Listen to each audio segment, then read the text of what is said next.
you know anything about this channel, then you would know that one of the things that we love doing the most is ruining anything that brought us even the slightest of joy as a child. I'm not sure what the entertainment value or the appeal is in us giving ourselves severe mental anguish, but here we are yet again. I am not exactly sure how this video goes, but if it's anything like anything else that we watched, it's probably going to be absolutely terrible.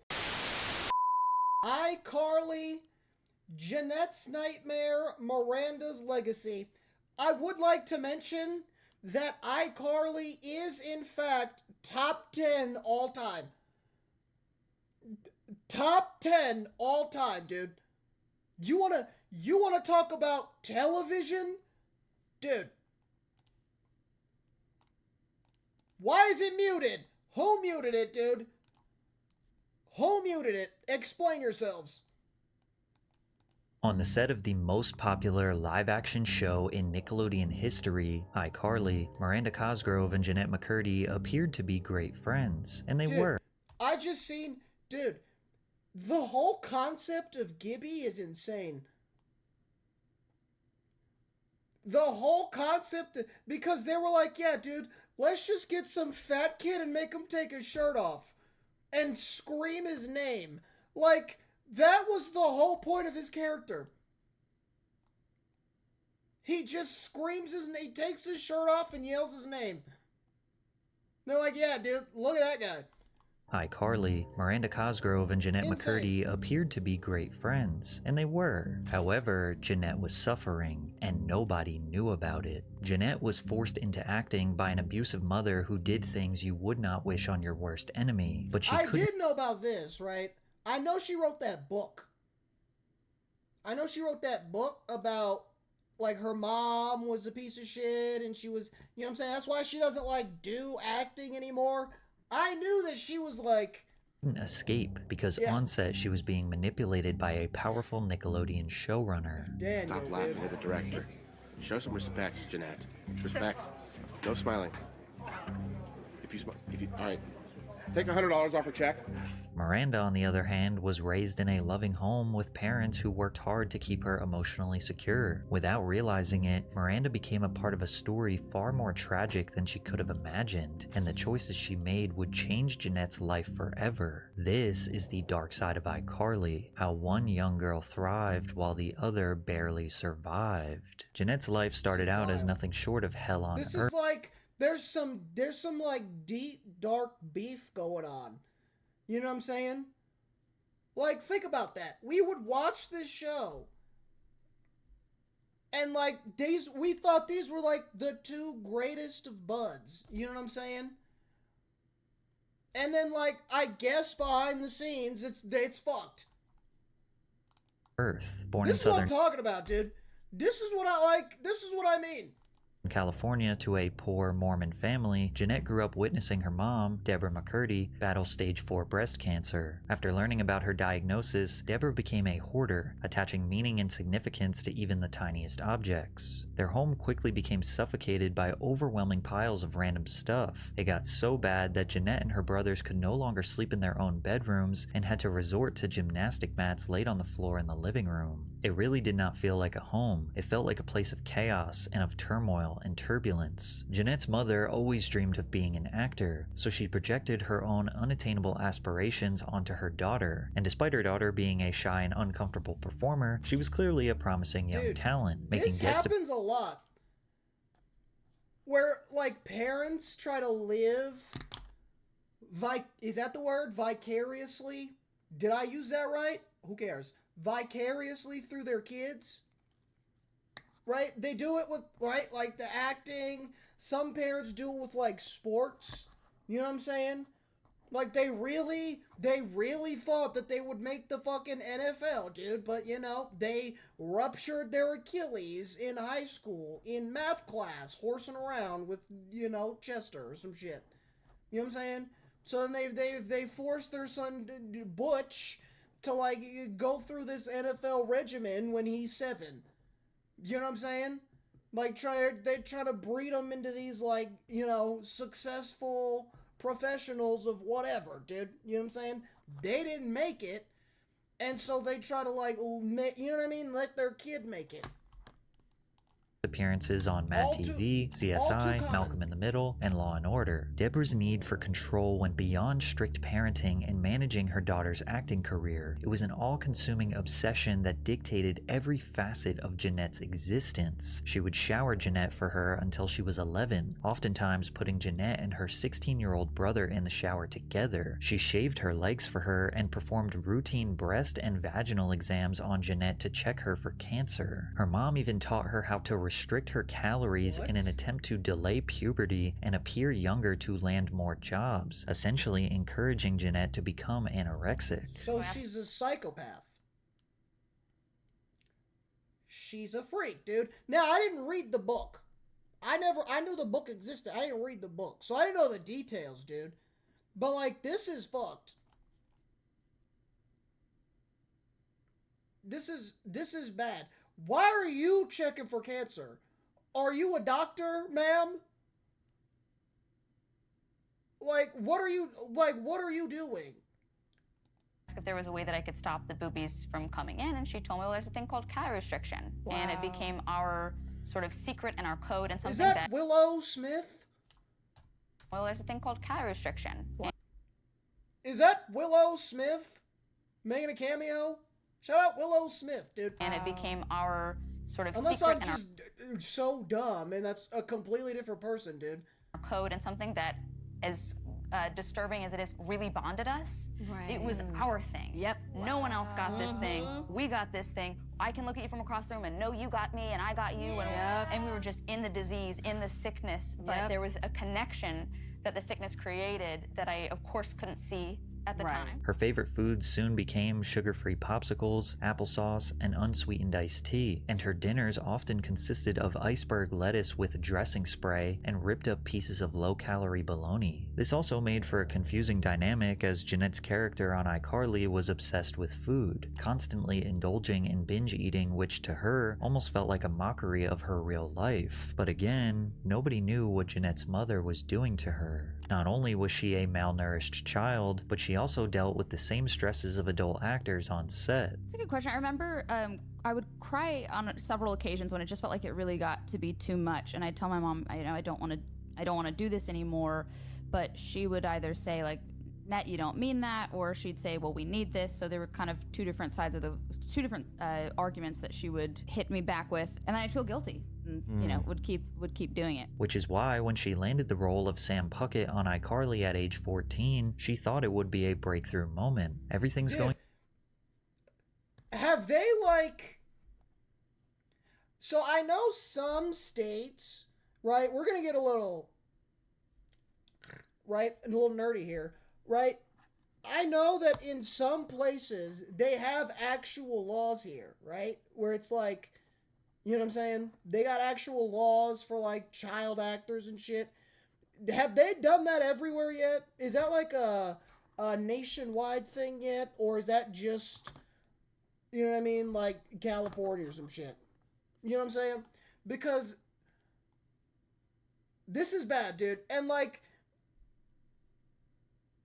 I know we've said this many times, and, like, this has been talked about many times, but, like, in the age of 2025, dude, like, TikTok is crazy now, right? YouTube is crazy now, IG, Twitch, all this stuff, right? So it's like, it's so easy for, like, parents to do this now, right? Because you know what I'm saying? We know of all these whack-ass family channels, right? Doing all this crazy shit, right? We know about that, right? But, like, it's just getting easier. It's just getting easier for them to do it. You know what I'm saying? Like, it's just that easy.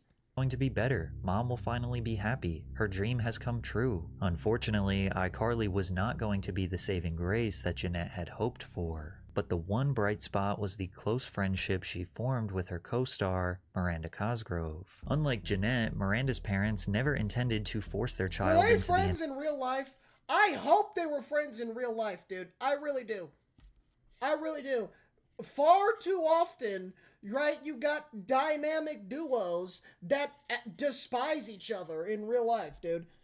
That absolutely, they just loathe each other entirely, dude.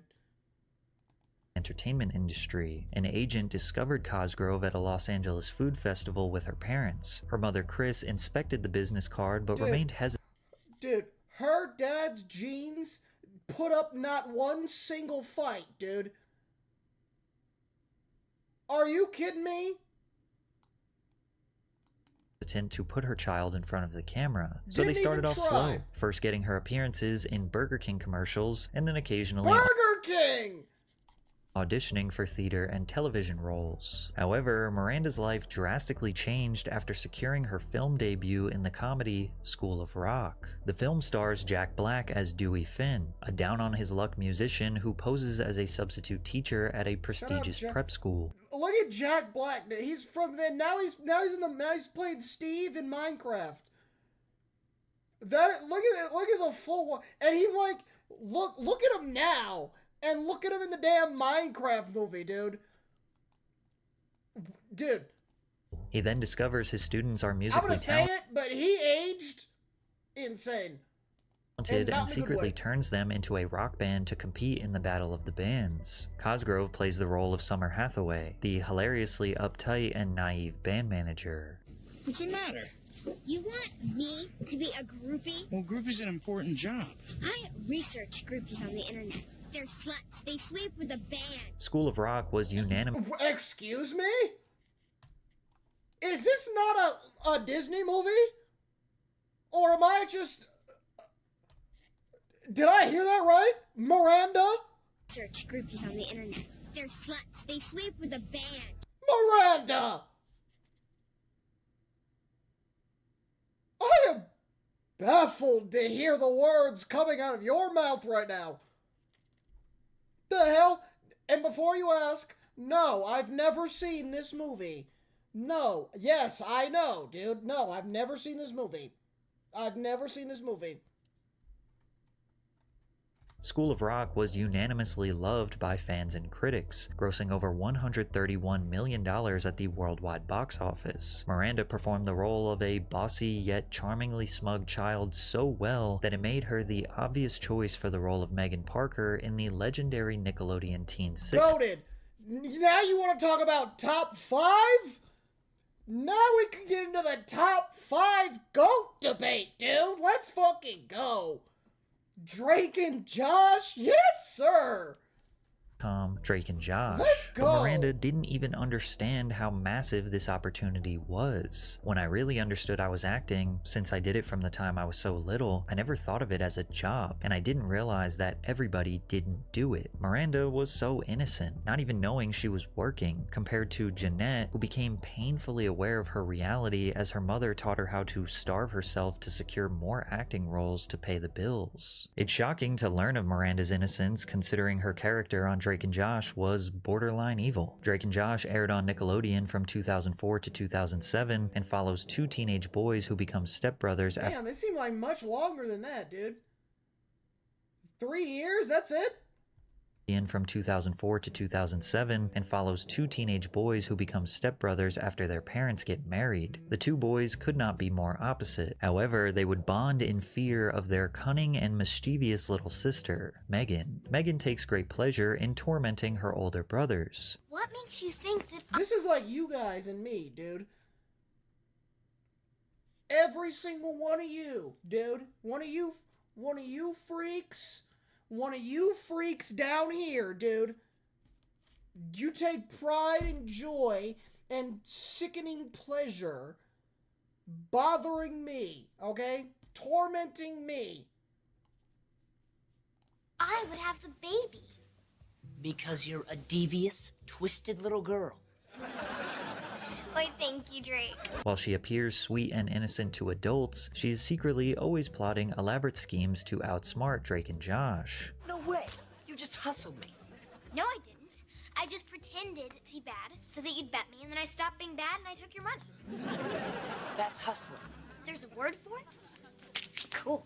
Miranda's devious charm helped solidify Drake and Josh as the Goated. most beloved and influential live-action sitcom on Nickelodeon at the time, Look at that, drawing in holding that- millions of Well, love and they holding the MVP trophy. You see that?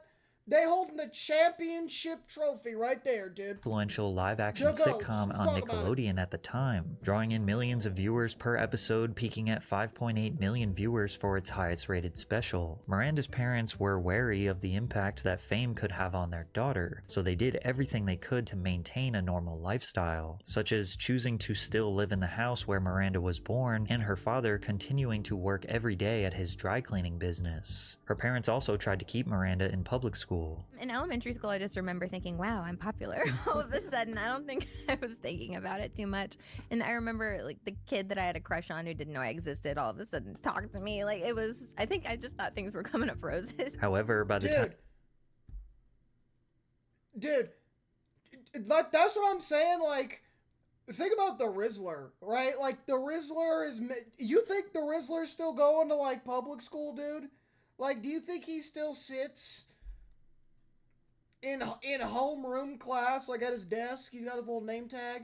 You know what I mean? You know what I'm talking about? And he just walks around the school like a fucking pimp in the hallways. Got the fucking posse behind him. Dude, that must be so fire. time she reached 6th grade, her acting schedule clashed with her education, and Miranda needed to make a huge decision. It took a lot for my mom to give in. I remember her asking, "Are you sure you want to do this? Are you sure you want to stay in acting?" And also noticed that 10 and 11-year-old Miranda Cosgrove actually had a choice, something that most other child actors don't have. She ultimately chose to pursue acting and leave a normal life behind. Miranda immediately transitioned to private schooling on set with Drake and Josh. I remember when I was doing schooling, at first you guys were with me. And then within 6 months, you both were no longer. I don't remember if it was because you graduated or if it was because God, I kept that's so saying good. to my mom, "Where did Drake and Josh go?" Kevin, the teacher, you remember Kevin? Oh, Kevin Mall, I remember him, yes. Kevin Mall. Mall. He used to Fucking make me raise Kevin. my hand. I was the only one when you guys left in the Kevin classroom. Mall. They made you raise your hand and you were the only one in the classroom? Yes, he said he was preparing me if I ever had to go back to regular school. Most child actors in Miranda's position, like Jeanette, feel extremely isolated, missing out on normal childhood experiences while they spend long hours on set under the intense Dude, pressure. what's wild? Like, the whole difference, right? Like, obviously they're kids, so, like, my point is obvious. But, like, you see the differences between the two, and really it just comes down to the parents. You know what I'm saying? Really it just comes down to the parent. Like, obviously, yes, we know about Daniel Schneider, right? And he was a freak. But, like, you know what I'm saying? Like, Jeanette McCurdy was, like, miserable by this time because her mom was a raging psychopath, right? But then Miranda's fine because her parents are normal human beings. Loving parents that cherish their child. You know what I'm saying? And, like, I guess, dude, what I'm saying, obviously, parents, like, shape your life, and they, you know, they raise you, and they determine the things you do, you know what I'm saying? And it's just like, be fortunate that if you've got, right, like, loving parents, right, you got to appreciate that. You got to appreciate that. You really do. Because you could be one of these other people, one of these other kids, one of these other people that just has the worst parents ever, dude, and just a horrible upbringing. And it's not even your fault. There's nothing you can do about it, dude. You don't choose which ball sack you flow out of, dude, where you swimming into, dude, which fucking, we're not gonna get into all that, dude, but you know what I'm saying. You don't choose who births you, when you're birthed, any of that, dude. You're born, and you just gotta deal with whatever the hell you gotta deal with. You know what I'm saying? So, like, That's why you got to appreciate when you're born to people or to somebody or whatever who, like, cares about your well-being. You know what I'm saying? You know what I mean? I could just be stating the obvious and you're like, oh, brother, stop yapping. But, dude, how else do you think my shit gets over to 4 hours every time? Who cares? To perform. Their social circles are typically limited to co-stars, adults, and industry professionals, which never gives them a break from essentially this made-up fantasy world they live in. Dude, but Miranda's parents... Dude, you make a good point, Serp.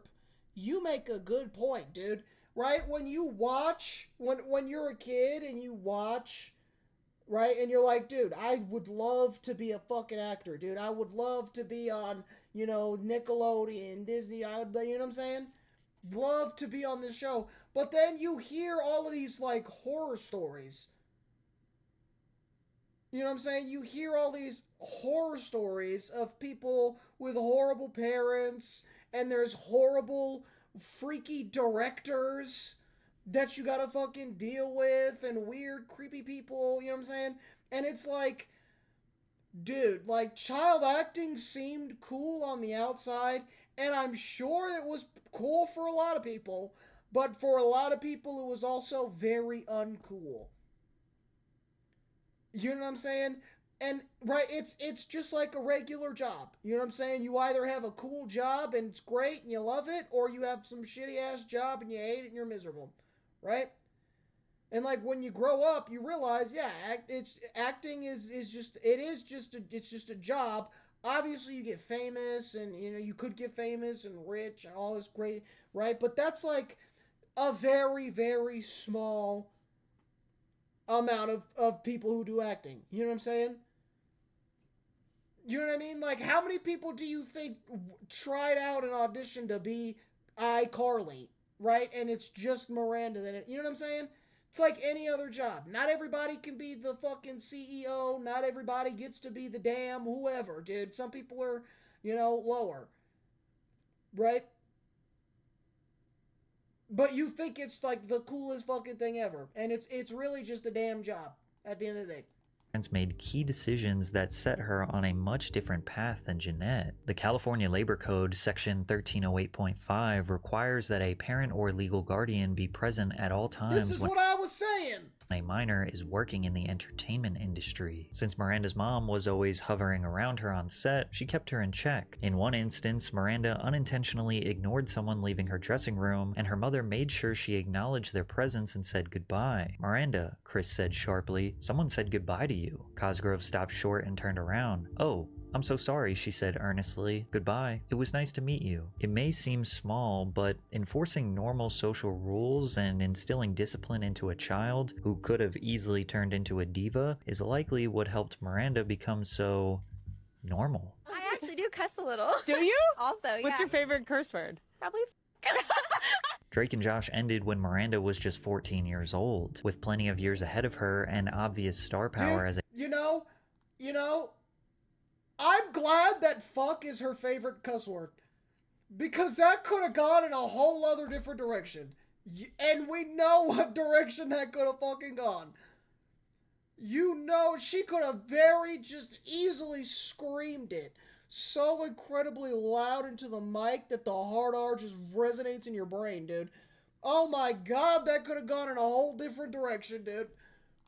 As a child actor, Nickelodeon had no choice but to build a new show around Miranda. That show would bring together two young girls who were living drastically different lives behind the scenes. Dan Schneider, who was the head producer, writer, and creator at Nickelodeon, originally planned to create a show where Miranda plays a normal girl who gets cast to star in her favorite TV show called Starstruck. However, he would ultimately scrap the idea and begin the development for iCarly, a show about a group of teenagers running their own online web show, long before YouTubers and social media influencers became household names. We're gonna make spaghetti tacos! Edition invented by my brother Spencer, whose real name is Letitia McPeanut. Dude, spaghetti tacos went triple platinum in the lunchroom, dude. I'm not fucking playing. Oh, dude, people were making spaghetti tacos. It was a thing. It was a thing. I remember it very vividly, dude. I remember it very vividly, dude. I did it once. I was in my boy's house. We absolutely did it. Absolutely. It was genius. Triple platinum in the hood, dude.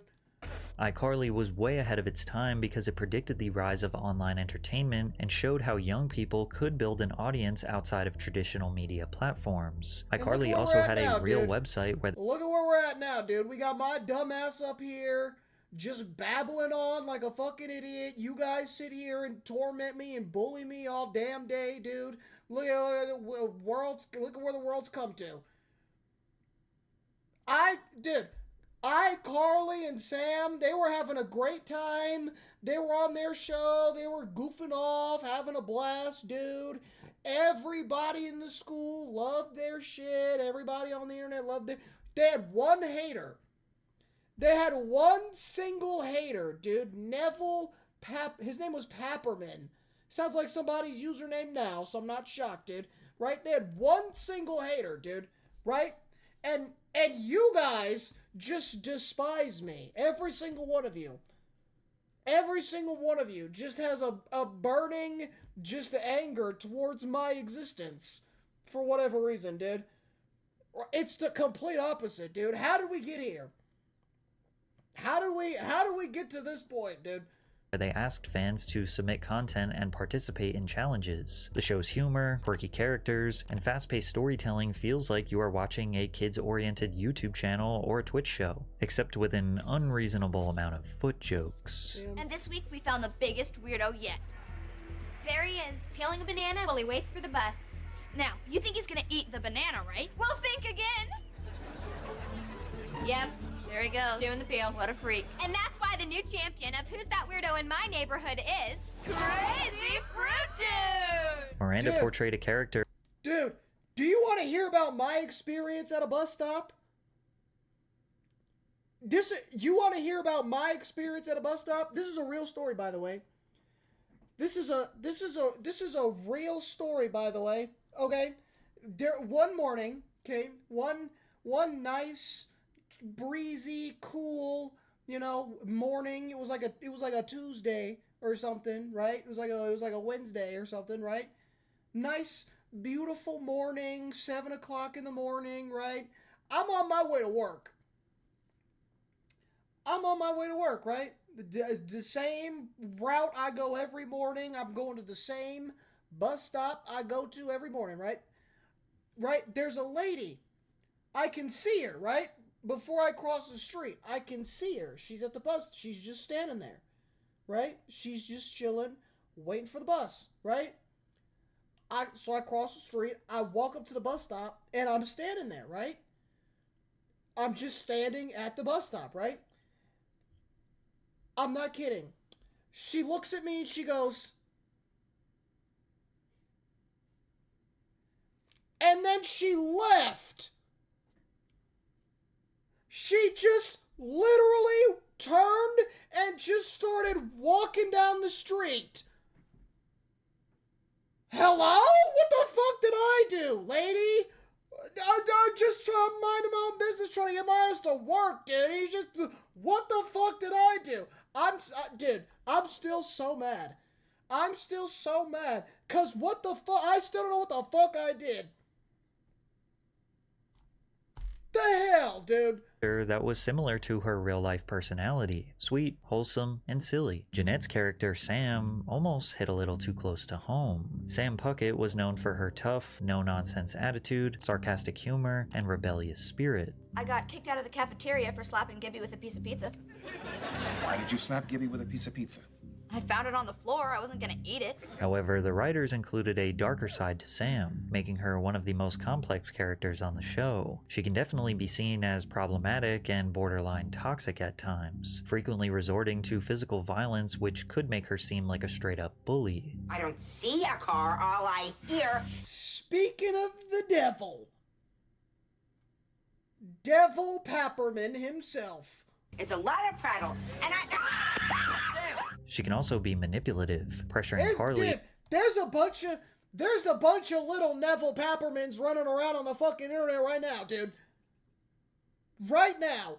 Just nothing but hatred in their hearts, dude.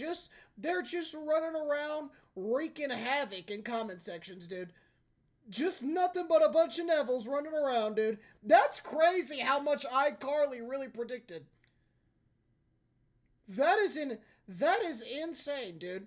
You'll rue. That's what I'm saying. He's telling people they're gonna rue this day for simply existing. Like, there are people like that on the internet.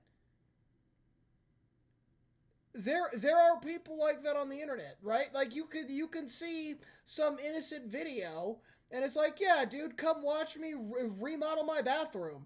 And then you've got some fucking bozo in the comments who are like, you know what? I don't like the way that you laid the tile on that floor, and I think you should die, you fucking loser. Excuse me? Excuse me? Why are you so angry? Why, this is a Bob Ross Twitch stream, and you're in the comments fuming. What is your problem? Prattle, and She can also be manipulative, pressuring Carly into decisions that could get her friend in trouble. But looking beneath that layer, you can also see Sam as a victim of self-destructive behavior, especially considering her on-screen relationship with her mom, which again, I should remind you that nobody knew her struggles with her real mother. Her iCarly mom, Pam, was irresponsible and often absent. Sam was constantly locked out of her house, finding her own food, and was clearly lacking guidance, which may have forced Sam to develop a tough exterior. Mom? I know who I am. I love you. Mother. Dude, do you guys remember the event that this was? I remember, dude. This was like a huge thing, right? We finally get to meet Sam's mom, dude. This was like a whole big... I remember everybody was hyped for this shit. Well, what, you think I don't love you? You never say it. Well, it's not easy to say I love you to a daughter who thinks I'm, scummy. I don't think you're scummy. All the time. Really? Yeah, really. iCarly is considered by many to be the greatest Nickelodeon live-action show in history, and the numbers would agree. The series averaged over 6 million viewers at its peak, and the most watched episode, I Saved Your Life, aired to 11.2 million viewers, which is the second most... Oh, I remember that one too, dude. That one was crazy. That's the one where they finally kissed. I remember that. Everybody was waiting for that moment. Everybody was waiting for that moment, dude. Everybody. You know what's crazy? Freddie was waiting his whole damn life for that, and he still fumbled. He still fumbled, dude. Most viewed telecast That's in so Nickelodeon crazy. history. You would think Miranda and Jeanette were on top of the world, but a decade later we would find out the horrors going on behind the scenes. In Jeanette's memoir that was released in 2022, she describes the grim experience working with... Is she the one, right? Jeanette McCurdy, we're getting into this. Is she the one that, like, actually dropped the whole Dan Schneider thing? You know what I mean? Right? Because we all know Dan Schneider's a raging freak by this point, right? We get it. But is she the one who, like, exposed? Was it the book? Was it her? How do we find out that Daniel Schneider is actually the a demon? Creator, which many have interpreted to be Dan Schneider. McCurdy wrote that the creator was mean-spirited, controlling, and terrifying, firing children over basic mistakes and making grown men and women cry with his insults and degradation. You can see a glimpse of this alleged behavior as Dan often walked around the set with his own personal camera, filming behind-the-scenes content to share on his personal blog, danwarp.com. Stop laughing at the director. Show some respect, Jeanette. Respect. No smiling. If you Dude, all right. It's so bad, bro. Because, like, when I hear Dan Schneider's voice, it's, like, iconic to me, dude. Because, like, his voice was all over all that. It was all over Drake and Josh, right? It was all over iCarly, right? you would hear and it was the same guy's voice, right? You would recognize his voice, right? But like now he's a freak. So it's like, damn, dude, like I don't get the same like feelings that I did back when I used to hear his voice, right? You know what I mean? Take $100 off her check. Although it seems like he is just joking, knowing what Jeanette was feeling inside drastically changes the perspective of a clip like this. Jeanette also made major accusations that Schneider supplied minors with alcohol, quoting him as saying, "The Victorious kids get drunk together all the time. The iCarly kids are so wholesome. We need to give you guys a little edge." This allegation may have been corroborated by the actor who portrayed Beck on Victorious, who posted a TikTok that read, "When you don't remember the plotline to a single Victorious episode, but you remember going out partying every night." Jeanette even claimed that Dan would provide unsolicited shoulder massages or demand others to give him massages, to which Dan admitted to. Let's talk about the massages. Okay. Watching the content Tebow, yesterday, dude. it was disturbing. It was wrong. It was wrong that I ever put anybody in that position. It was the wrong thing to do. Dude, look at him. He looks fucking weird. That weird ass beard he's got. Does he think that looks good? And I'm not even just cooking him because he's Dan Schneider, right? But what is that damn beard, bro? What is on your face? It looks like it looks like it's supposed to be on a cat. But it's on your face. What is happening? Never do it today. I'm embarrassed that I did it then. I apologize to anybody that I ever put in that situation. And even additionally, I apologize to the people who were walking around. Dude, his goatee pisses me off.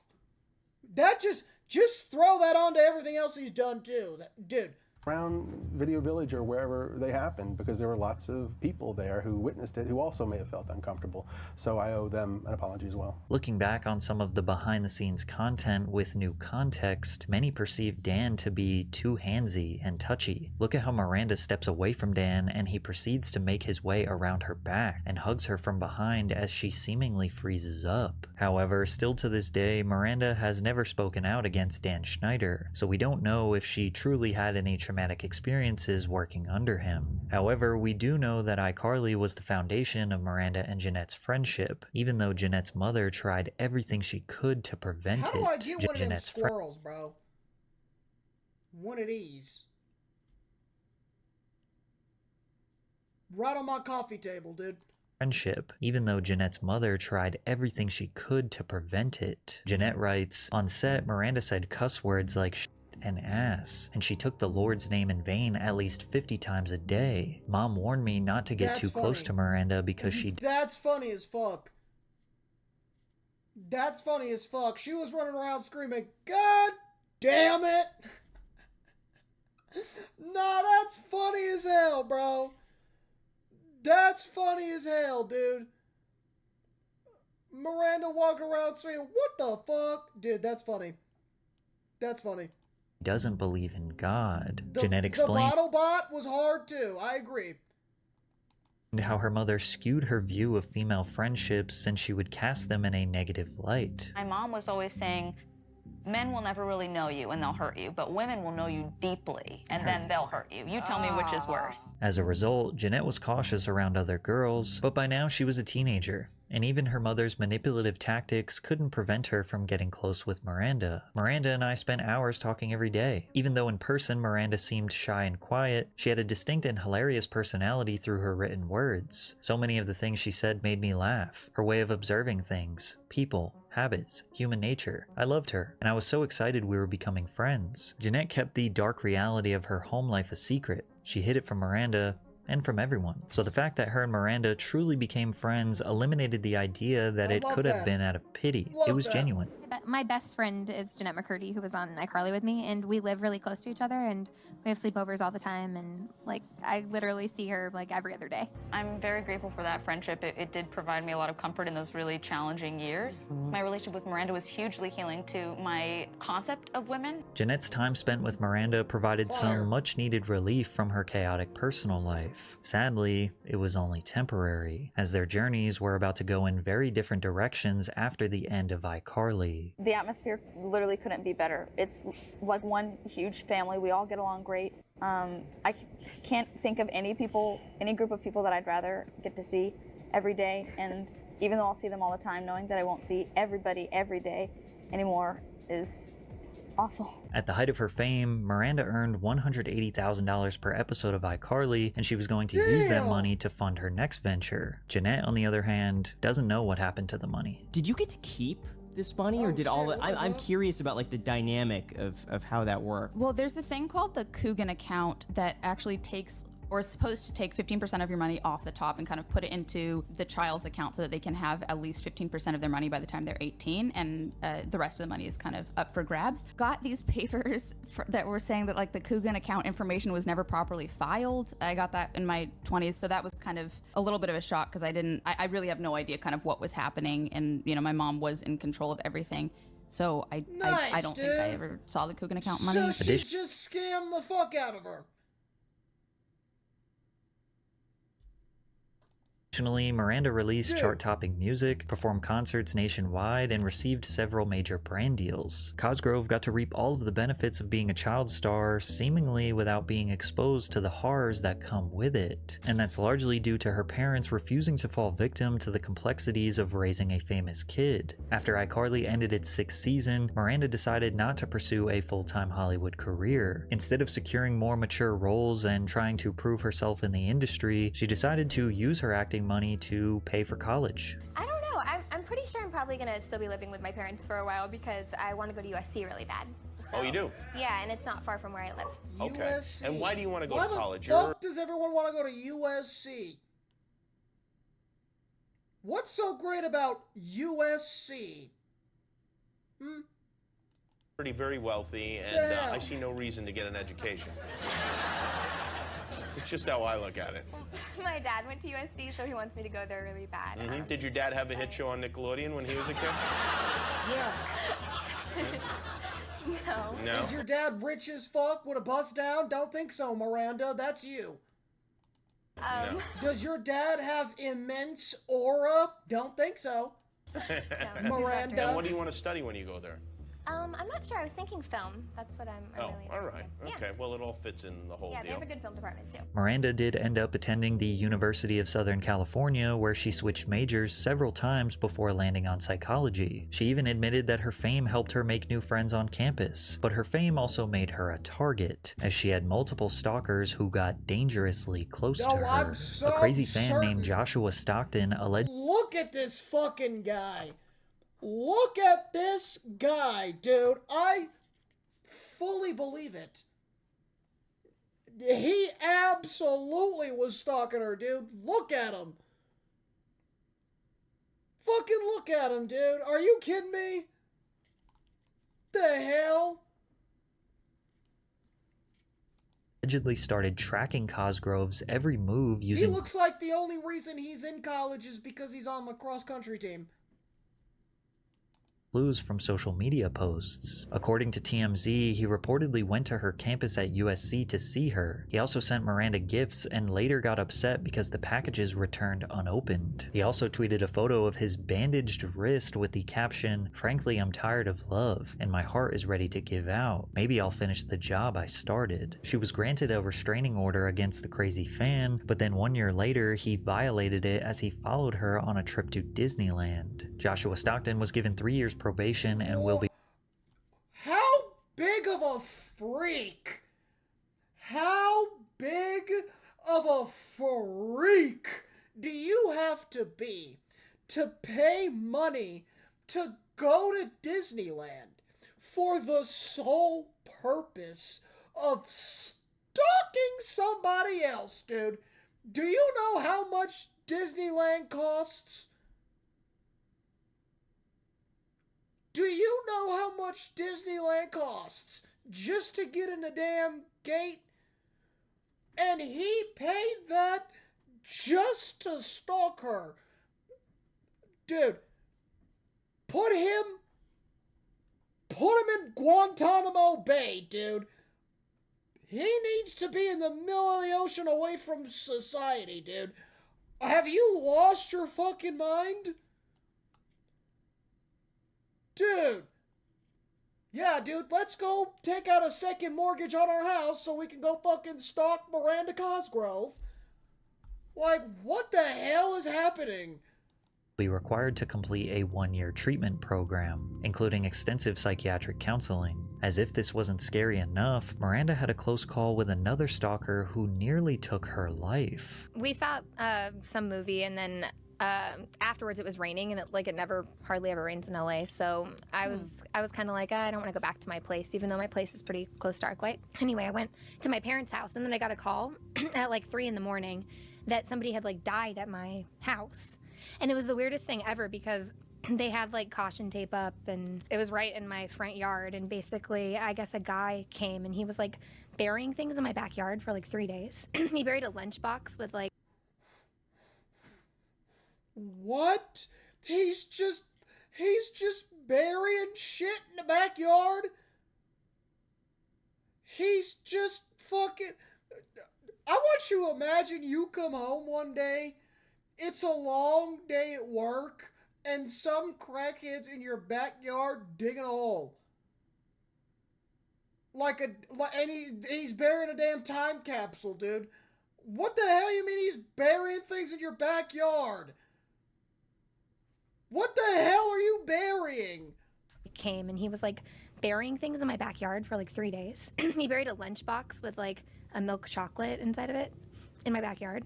And then he buried like knives and like a rope and like. Okay. Now it makes more sense. A bunch of random stuff. I found out later that like all that stuff was there and that he had been like pacing in my backyard with a gun. He also looked like crazy, like he was wearing like this long trench coat. But yeah, he was just like pacing in my backyard, I guess. And because I have like security cameras, so later when we looked, we figured out he was back there for like 6 hours or something, like waiting. And then somebody drove up that had a similar. Like, he ain't had no job? No hobbies, no, you don't got a dog that you gotta walk. Like, you've got so much time on your hands that you can just sit in somebody's backyard burying lunchboxes. What kind of lunchbox was it, dude? Was it one of those tin ones with Superman on it? Like, this is what people are doing with their time. Burying lunchboxes in strangers' backyards in the name of love, I think? What did he think was gonna happen? What did he think was gonna happen, dude? I've got a lot of questions, right? And I know I'm thinking too deep into the mind of just a raging freak, but I've got a lot of questions.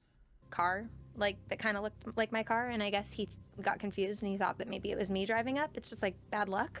And he like shot at this person like 6 times and he missed because she was in a car. She drove away. And then he set himself on fire and he shot himself simultaneously. And I'm speechless. I don't know what to say. I don't know what to fucking say, dude. Dude, I come up with a lot of crazy scenarios that make no sense off the top of my dome, dude, when I'm babbling off like an idiot. I couldn't even come up with something this fucking wild, dude. What the hell did I just hear? So somebody drives up to the house, right? Somebody who just happens to have a very similar car, and he starts popping off rounds at this car, misses every single one of them, and then just lights himself on fire and pops himself. Excuse me? Excuse me. And then later, so I got a call at like 3 or 4 in the morning. This happened probably at like 1 in the morning. I got a call at like 3 or 4 in the morning saying like... And she's just chilling at her parent. Oh, yeah. By the way, Miranda, somebody was at your house and they buried a lunchbox, lit themselves on fire. So, just thought we should let you know. Well, you know, you don't have to call. You don't gotta do anything. We don't gotta ruin your day. You can see what I'm saying. It's 3 in the morning. You can go back to sleep. We just thought you should be informed. Okay? So if you dig something weird up in your backyard, anytime you're doing some gardening, you know what I'm saying? We just wanted to give you a little heads up. You know what I'm saying? If you find a weird scorch mark on your patio, you know, we just didn't want you to be alarmed. Didn't want you to be shocked. You know what I'm saying? You know what I'm saying? Nothing too crazy. But we just thought you should be aware that somebody did light themselves on fire for you. So, you know, but hope you have a great rest of your day. Like, where are you? Like, can you come, like, to your house? Because someone, like, themselves there.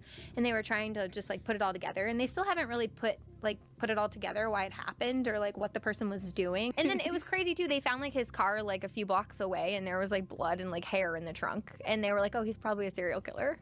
But they never figured out. Yeah. By the way, he probably also has 6 other bodies on him, too. So, you know, P.S. Just a little, right? They texted her that afterwards. They're like, oh, yeah, I forgot to mention, he's also a serial killer. Yeah. By the way, he also wants to be Jeffrey Dahmer so incredibly bad. Yeah. Wink emoji. Monkey face emoji. You know, 100 emoji. Not exactly, like the story. Although this experience would probably lead to lifelong trauma from others, Miranda was more upset that he prevented her from meeting new friends. But so a couple days before the incident with the guy that came to my house, I had never met the guy before, but he came to my house and this was years ago too, and tried to kill me. So 2 days before that happened, I had the study group at my house. And the whole time I was inside trying to get these girls to think I was cool and like me and want me to be in the group, this guy was actually in my backyard with a gun, pacing back and forth in my backyard the entire time. Oh my God. While the girls were there? Yes, with me and all the girls studying. And me bringing food in and trying to win them over. Because later, when everything happened and the police came, they checked the security footage. And so 2 days before, he had already been there. While you were first trying to like have friends, there was a man with a gun in your backyard. And then the police had to call all of the girls because for a split second they didn't, because they didn't know. Could you imagine? It's like, oh hey, Sarah, do you want to come over? No, the guy in the backyard he's not here today. The creepy guy with the gun in the backyard, he's not here today, so you can come over today. Dude, what the hell is going on? So they were trying to figure out his identity. So they called all the girls thinking maybe it was one of their ex-boyfriends or somehow related to them. And like, all please of don't call my friends. Please don't. And now none of them want to go over, right? Please just leave them out of this. They don't have to know. Dude, I seen a tweet the other day, and it was to paraphrase, right? It was talking about how, right, the giant freaky weirdos have to ruin shit for everybody else. You know what I mean? Like, everybody else's lives are significantly worse because somebody else wanted to be a giant raging freak. You know what I'm saying? Like because this guy wanted to be a fucking weirdo, now we all are affected by this in many different ways because of that guy. What the fuck, dude?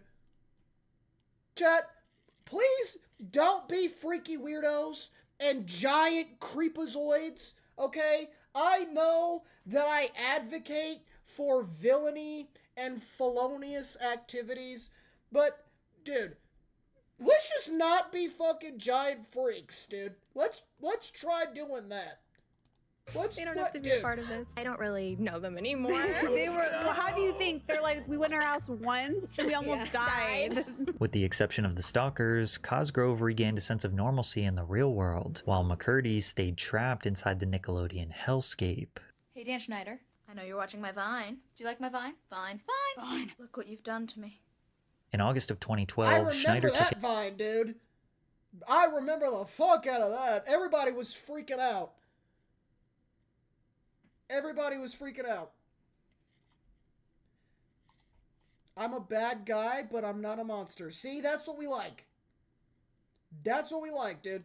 a fan favorite from iCarly, Sam Puckett, and a fan favorite from Victorious, Cat Valentine, and created a teen sitcom titled Sam and Cat. The pilot debuted on Nickelodeon to 4.2 million viewers and was surprisingly popular, but it only lasted one season and was canceled following controversy behind the scenes. You see, Jeanette says that Schneider originally promised a show centered around her Sam Puckett character. So are you excited to have your own show? The creator asks. Sure, that's it? No, of course I'm excited. I'm so excited. Good. Because I could give a new show to anyone, you know? But I didn't choose anyone. I chose And he you. gave it to Henry fucking Danger. Dan, you lost this. You lost this battle, dude. Miserably. You canceled Sam and Cat and you gave us Henry Danger. Dude, how many people watch Henry fucking Danger, dude? Like, are we so like, let's be serious right now. You're telling me you're gonna go home and watch Henry Danger? Get away from me. Please, you're not coming to my house, and I'm not coming. Hey man, you want to come over to my house and watch Henry Danger? No, but I will shove you in this fucking locker for being a nerd. Henry Danger? Get the hell out of here. But Dan's promises were empty, as the solo show turned into a sort of buddy comedy alongside Ariana Grande. Why am I not surprised Marion of all people is a fan of Henry Danger, dude? Does not shock me. Jeanette and Ariana just barely tolerated each other, mostly because of Schneider's manipulative tactics and the obvious favoritism towards Ariana. My co-star Ariana Grande is a burgeoning pop star who misses work regularly to go sing at award shows, record new songs, and do press for her upcoming album, while I stay back and angrily hold down the fort. I understand on a surface level why she has to miss work, but at the same time, I don't understand why she's allowed to. I booked 2 features during iCarly that I had to turn down because Is this a AI voice reading? Why does it sound weird as fuck? Why does she sound weird as hell, dude? Dude, I know this ain't her reading, because I know sometimes they be reading their own books for audiobooks, and I know her ass ain't reading this. She was an actor, dude. She can read. She was dead. Dude.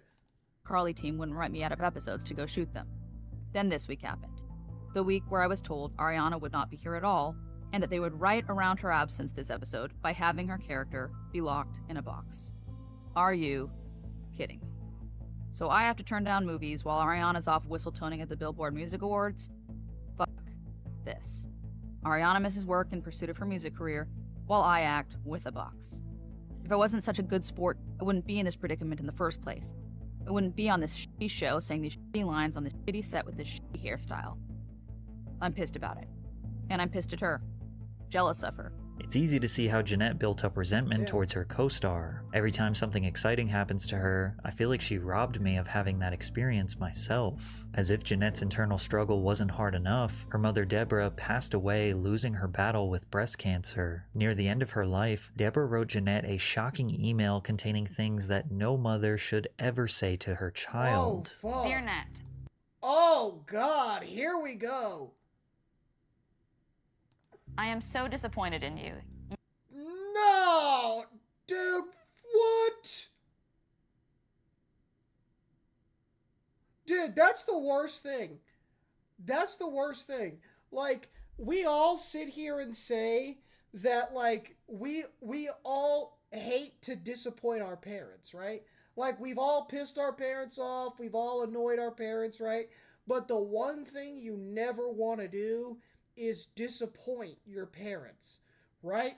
And on her deathbed, her opening statement is, I am so disappointed in you, period. Oh, fuck, dude. That's dark. That's dark. Dude, Jeanette, she really went through it, bro. She really went through it. And it's fucked because, like, she did everything her mom wanted her to fucking do. She did everything her mama wanted her to do. And then her mama's like, oh yeah, I'm so disappointed in you. Excuse me? Excuse me.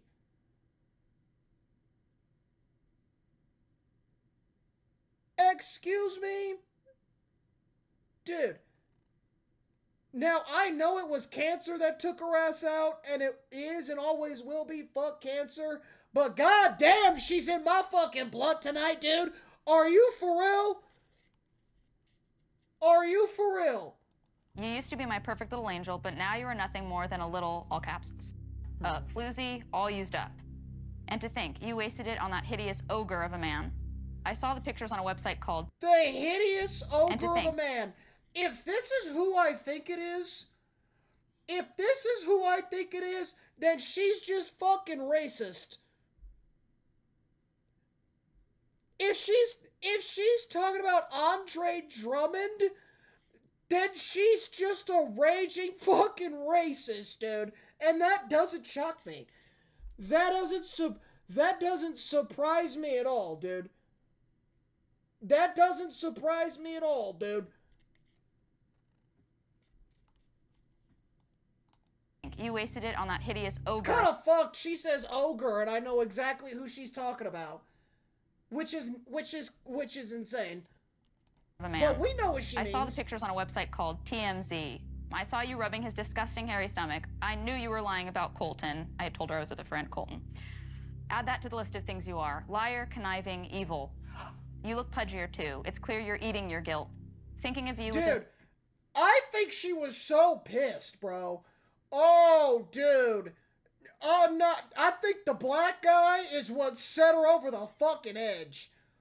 That's fucked. When I'm like reading this, and I think that she's just so pissed off that she's with a black dude. That she's with a brother. You know what I'm saying? Conniving, evil. You look pudgier too. It's clear. And she's just like laying it on her. She's just so mad. She's just saying whatever, dude. You're eating your guilt. Thinking of you with his ding dong inside of you makes me sick. Why are you thinking of his ding dong inside of your dude? This letter's getting worse and worse as it goes on. This letter is getting so much worse as it continues. Look at Willow Smith's face. Shit, dude, we're all thinking the same thing. We're all thinking the same fucking thing. Pudgier too. It's clear you're eating your guilt. Thinking of you with his ding dong inside of you makes me sick. Sick. I raised you better than this. What happened to my good little girl? Where did she go? And who is this monster that has replaced her? You're an ugly monster now. I told your brothers about you, and they all said they disown you just like I do. We want nothing to do with you. Love, Mom. Or should I say Deb, since I am no longer your mother. P.S. Send money for a new fridge. Ours broke. Losing a parent is already hard, but what about losing... Dude.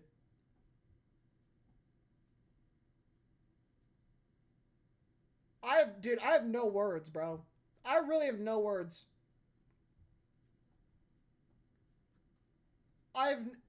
Send money for a new fridge? Dude, I've got no words. There is a special place for people like that. There is a special place for people like that, and it's not hell. I'll just say that. Dude, an abusive parent that wholeheartedly admitted they want nothing to do with you. As you can imagine, this sent Jeanette's life into a dark place. To compound the stress, McCurdy was the victim of an invasion of privacy when explicit selfies of her surfaced on the internet, which ultimately led to Nickelodeon canceling Sam and Cat, claiming both actresses desired to move on to other projects. That's why? First of all, I didn't even know that happened. Second of all, I thought it was canceled because they didn't like each other. I just thought they was beefing and they didn't like each other, so they're like, okay, we'll just scrap it. We'll just scrap it and start doing Henry fucking Danger. I'm not gonna get over that, dude. Never gonna get over that. I'm never gonna get over that. Projects. Following her mother's passing, Jeanette began to struggle with an eating disorder as well as an addiction to alcohol. As the show was airing, Dude, and I'm sure that passing was like, shit was like fighting the fuck out of her. Whooping her ass, dude. Because like, on one hand, right, she dies, right? She dies, and on one hand, she was the most evil, conniving, horrible human being on planet Earth in your life, right? And it's like, the witch, ding dong, the witch is dead, right? But on the other hand, that's also your mother. That's also your mother, right?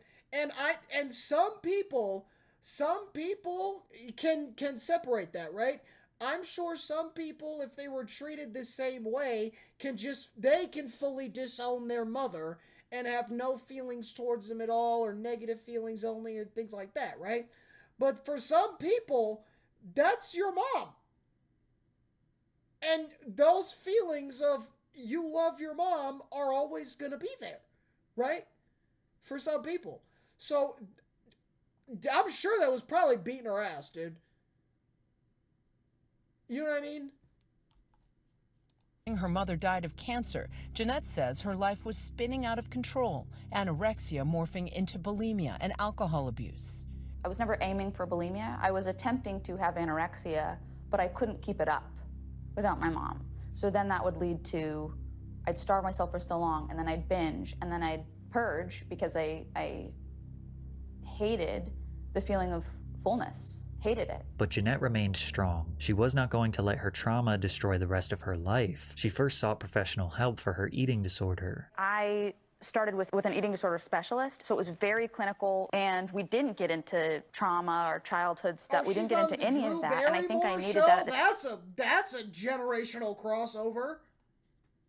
Time, because I think I needed to get that addiction under control before being able to go anywhere near like excavating the stuff from the past. I think that would have fueled the addiction if I were working on that in tandem with the addiction. Jeanette knew that addressing and treating the critical aspect of her health was going to be hard enough. So once that treatment helped her regain her strength, then it was time to dive into the complexities of her childhood. First therapist Laura started asking questions about my mom. Immediately I went into, well, she did this, but it's because she's such a good mom. It's because she wanted me to be successful. It's because she wanted me to have a better life. Like, I didn't even realize that I was at the time, but in retrospect I see, oh, I was disclaiming every single thing that my mom did instead of just stating the reality or how I felt about it. I was more concerned with how to keep my mom looking good than I was with expressing my true emotional reality. Jeanette's journey to restoring her health and well-being was not something that a few therapy sessions would fix, and even after she has spent years working at it, it never truly goes away. Jeanette decided to retire from acting in 2016. However, she did write and direct a few short films that are very much inspired by her childhood, but nobody truly knew the severity of her deep emotional hardships until she released her 2022 memoir, I'm Glad. Woo! This went triple, quadruple platinum in the hood, dude.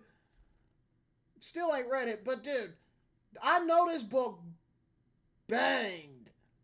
My Mom Died. The shocking title doesn't necessarily mean Jeanette is celebrating her mother's death, but it does reflect her complicated emotions, grief, relief, and the pain of losing someone who also caused her harm. Her mom's passing meant the end of her control and abuse, finally giving Jeanette the chance to heal. The reality is, mourning an abusive parent isn't always simple. Sometimes sadness and relief exist at the same time, and millions of people around the world supported Jeanette's vulnerability. Putting something this deep and complicated out to the world is not easy. Her memoir sold over 200,000 copies across all formats in its first week, and as of today, she has sold over 2 million copies. 80 weeks, number 1, baby. I'm scared. I don't like blood noises. Okay, hang on. I'm scared. Okay. I hate. This is a bad idea. I hate loud noises. Dude, that's me with them little fucking poppers on 4th of July. You know the little ones? Right? It's like a little mini cannon, and you pull the string and it shoots confetti. That's me, dude. That's me. Cause like, what if it blows up the wrong way? You know what I mean? And then like now I've got half a head.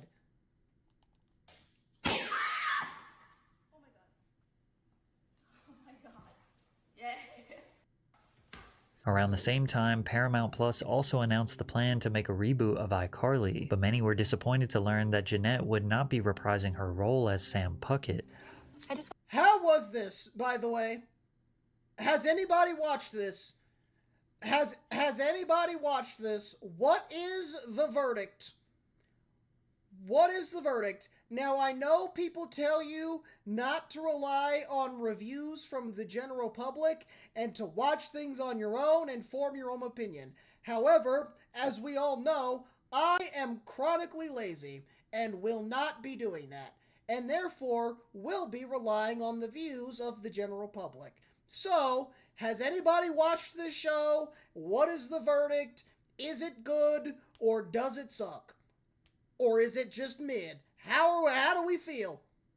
How do we feel? It was canceled though, so it ended on a cliffhanger. Okay, so it sounds like it wasn't good enough. It sounds like it wasn't good enough, which I'm not shocked, because they didn't need to make an iCarly reboot. They didn't need to make an iCarly reboot. You know what I mean? There was nothing to reboot. There was nothing to reboot. You make them adults, it's just another sitcom, right? We've got so many sitcoms and day in the life goofy TV shows of grown adults, dude. Right? Why would I watch the iCarly reboot? I just watch Seinfeld, right? You know what I mean? So I'm not shocked that it was just painfully mid, dude. I'm not watching it. Again. Still not watching it. You don't need a partner to do that. Yeah, I don't need a partner. I need Sam. But she's off following her bliss with that biker gang. Didn't Freddie get married to a DEI wife too?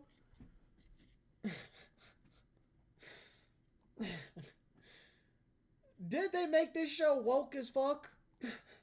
The Obliterators. Hope she's okay. It's Sam. I hope they're okay.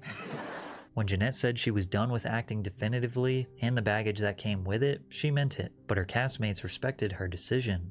And we all really wanted Jeanette to be a part of the show in real life, but she's just doing other things, and we're really happy for her. But yeah, we're definitely going to touch on that in the show. Is the elevator door still open that if Jeanette wanted to come back as Sam for an episode, could that happen? Anytime. I mean, that elevator door is always open. It never closed. But we also, Dude, but again, we want to be respectful of her and the decisions that we made. So obviously, no pressure, of course, but whatever she wants to do. We love her. That's all she needs to know. Not only did Jeanette not return to the show that made fans around the world love her, she said she wouldn't even watch it because of the demons it might bring back. And although it's heartbreaking that I don't blame her. I wouldn't come back either. And I know that's easy for me to say, not living it, but I don't blame her. I don't. I really don't. the thing Not that at all. fans around the world fell Not in at all. love with her for is the exact same thing that caused her so much pain and suffering, it is comforting to know that she does still cherish one part about her time as a child actor, and that is her friendship that she made with Miranda Cosgrove. Oh my god, I love Miranda to pieces. I always will. She has such a special place in my heart. I like She helped that. me grow as a person and heal as a person, and I hope I did the same for her. I like that. And I just love her so much. Dude, that's what I like, dude. That's what I like. The fact that they were actually gang in real life, and there was some type of good that happened during the show, that's great. Because otherwise, it was fucking terrible. And dude, what's crazy is we was talking about this earlier, right? Right? Like, we were talking about this earlier, right? Like, we thought it would be so cool to be a child actor and be on these fucking shows and be on Nickelodeon and all this shit, dude. But in reality, it was just a circus behind the scenes, dude. And the worst circus, a circus that you don't want to go to. A circus that you never want to attend. You know what I'm saying? Like, it was just a bunch of crazy, fucked up shit that was going on behind the scenes of what is supposed to be, right, like these innocent things. And it's fucked because, like, right, kids are innocent, right? We know about kids, they're defenseless, all this type of stuff, right?